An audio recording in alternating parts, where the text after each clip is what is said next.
ndaysaan mbokk yi arbitre yi ngi xool Bouba mu war a bëreeg Sokh na gàllaaji bari na gàllaaji bari na arbitre bi ngi wax ak ñoom ñaar ndaysaan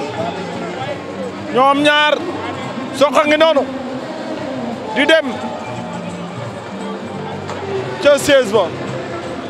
entraîneur ba xaw ma ci mikaay bi daa am lu mu koy jox daa am lu mu koy jox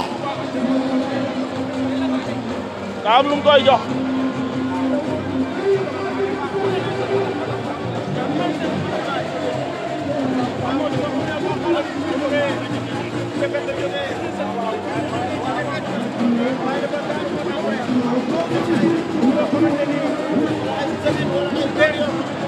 ndaysaan ñu ngi noonu ñoom ñaar ñu ngi foofu arbitre bi ngi noonu woo na ñaari mbëri waaye mbokk yi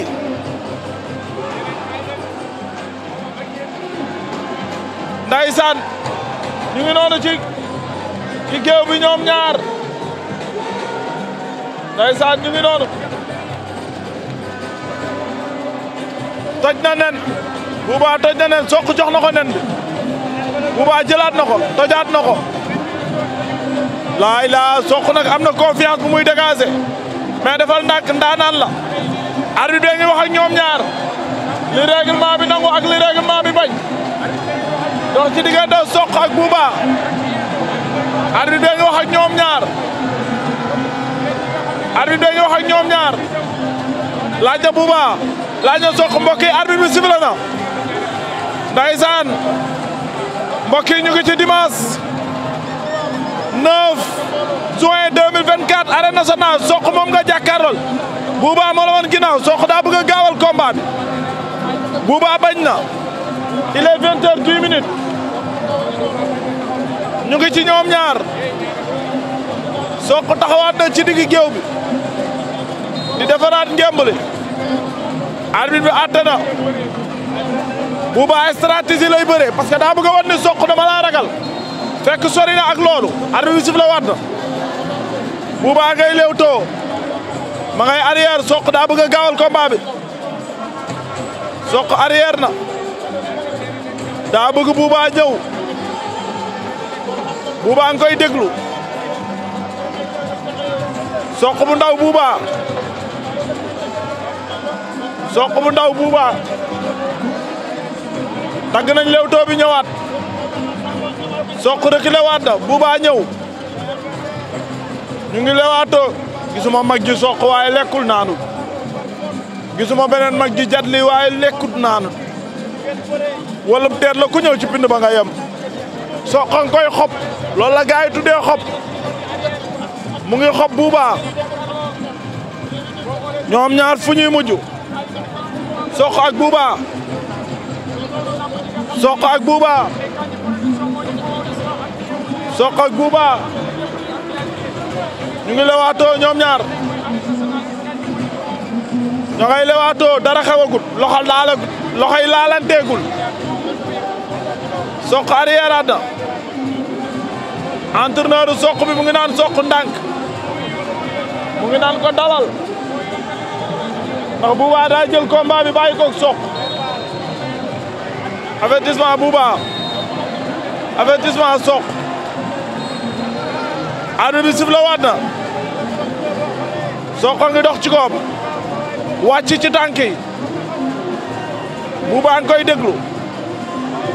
Sokh Bouba Sokh moo leen woon ginnaaw raq la ci Sokh écurie Falaye Baldé école de lutte Falaye Baldé la ne moom Sokh bu ndaw Zil Baldé moo ko indi ak magam Sokh ndaysaan ak Pikine Bouba gis naa général Malika ndaysaan gis naa Diop de borom soow mi gis naa Bulldozer ñoom ñëpp ñu ngi indi Bouba cokkaas na Sokh cokkaas na Bouba mu ngi koy déglu rek Bouba nga koy déglu rek Bouba nga koy déglu rek cokkaas na door ba baaxul Sokh di muy xeexee baaxul te daa yaakaar adversaire bi du fayu attention yaa ngi xeex ak ku garaaw Sokh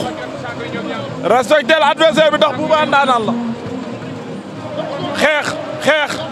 jàppante nañ fàqat na ko Bouba bañ na Sokh ngi bëgg a bëre Bouba Sokh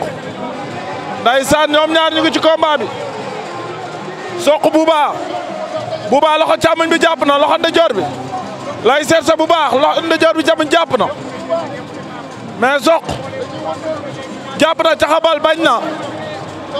ndeysaan ragal na contre keneen bu rëy mun na fee xew mun naa togg ba jeex na lu ma la wax daan na ko contre kele Sokh da ngay bëre Bouba waaye xamoo ko Bouba daan na ko jël bu rëy Bouba daan na Sokh jël bu rëy ragaloon naa contre kele bi day ñëw ndax Bouba ndaanaan la Sokh booy bëri xale nga ñëw ci làmb ñu bari yaakaar la da ngaa war a dal war a teey waaye nag ñaari nabay dugg benn ay génn Bouba daan na Sokh champion nga ndaanaan nga demal liggéey ñëwaat ci làmb xam ne làmb da laa yaakaar beneen xale génn dina il s'appelle Bouba après Prince Bouba génn na général Malika jaayu na Diop 2 jaayu na Bulldozer jaayu na ñii ñoo indi Bouba ndeysaan Bouba daan na Sokh oh ma nga noonu daw na ndaanaan la xel mi ko wër macha allah ci wàllu bëre am na xel am na xam-xam xam na nu muy bëree